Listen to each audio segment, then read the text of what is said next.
Hello and welcome to Coffee and a Conversation with Capital News. I'm Jacqueline Gelano and I'm joined here today with Harpreet Badohal from the BC NDP party, and he's running in the Colona Mission riding. Now, Harpreet, before we begin, I do have a question for you. How do you take your coffee? Just black. Easy peasy.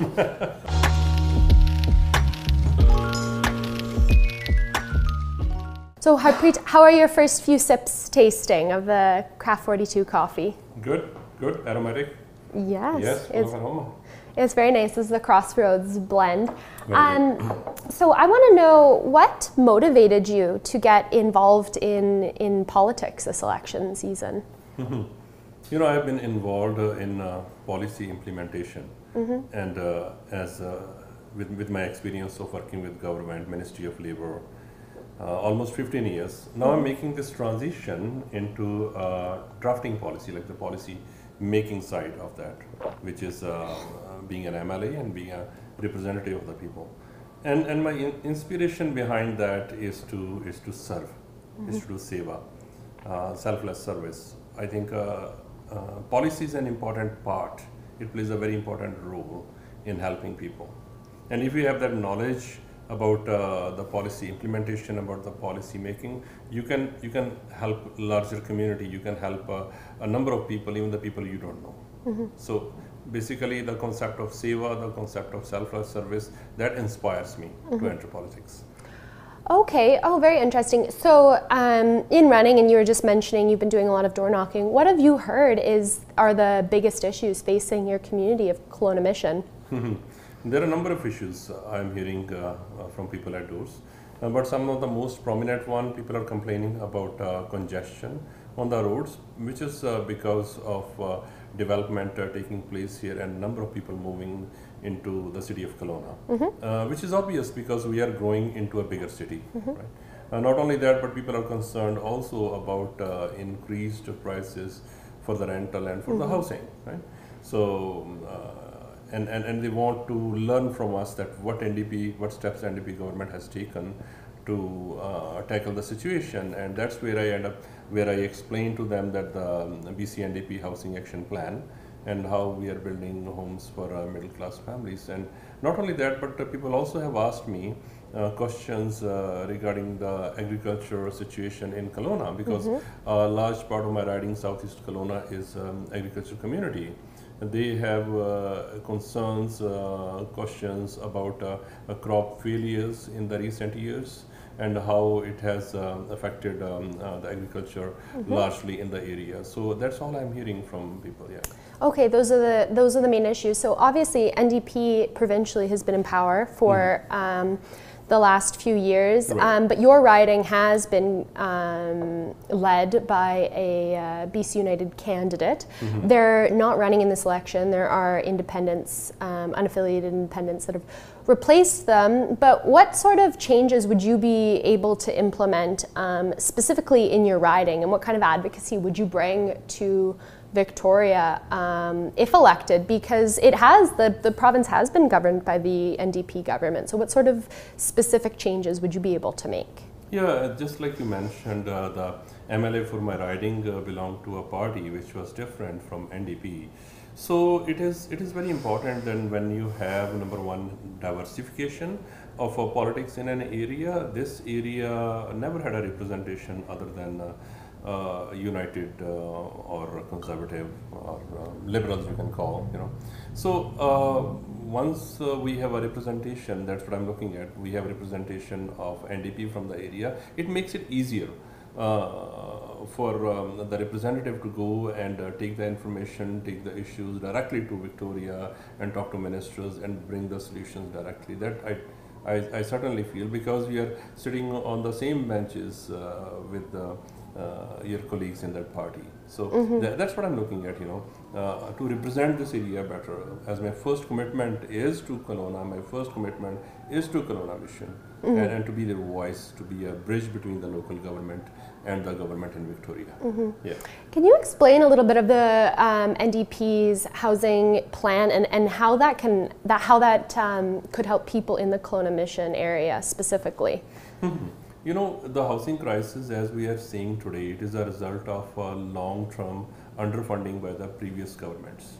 They have never paid attention to developing housing for different status of the society, because basically they did not even believe in making investments in the housing for people. What they did was that they left this housing market at the hand of speculators. They just passed it on to the speculators. And the interest of speculator was to make money. Their interest was not to ensure that people get housing at reasonable prices. So that's what happened over the last almost a decade under the previous government. And now we see, as a consequences of that, as a consequences of money laundering, as a consequences of speculation, the prices we see in this province for housing, they are out of kind of a control. So now NDP has started showing leadership on this, and they are working. They have developed this housing action plan, and the housing action plan aims to help all sections of the society. So we are basically planning to build about 300,000 middle income family homes, which will be helping directly the people who are trying to get into the housing but are not able to because of all the reasons we know. Right? Not only that, but on the top of that, our leader David Eby recently announced about the 60-40 ratio. So people will be able to purchase the house at 60% of the market price, and that 40% will sit in the equity of the house, and they will pay when they are selling the house. So that is one of the steps. So we are trying to make the housing purchasing, housing ownership easier for people. On one hand, we are supplying the houses, and on the other hand, what we are making it easier for them to afford the house. Yeah, that's what the approach is. And also, I would like to say that in that approach, we are not forgetting the vulnerable sections of the society. There have been different sections of the society, right from the seniors to the people who are struggling with different type of issues. So those housing, supportive type of housing is also being developed. It is developed for women who are running from fleeing from violence, and also children who are fleeing from violence, and people who are struggling with different type of addictions, and we are developing housing structures for them as well.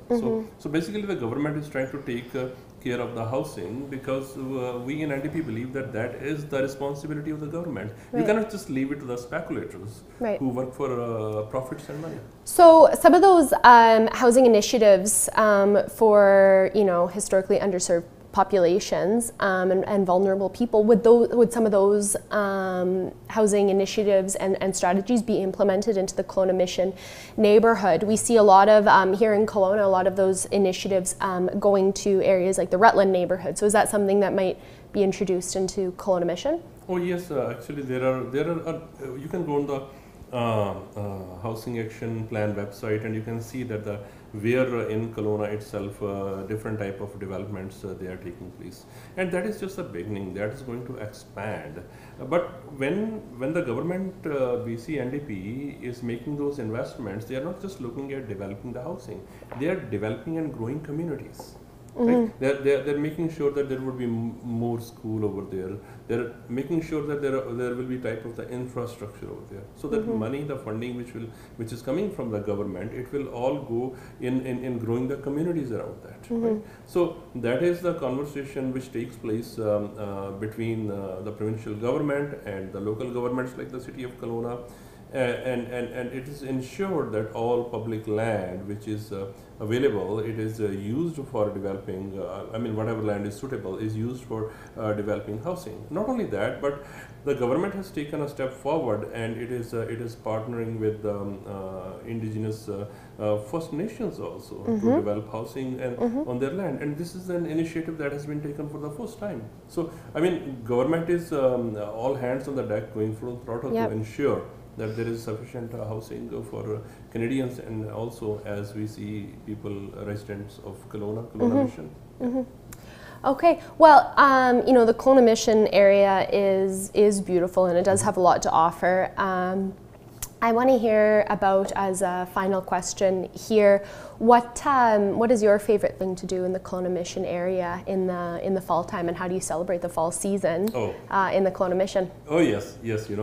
I like going for long walks. That because in the fall, trees are changing color.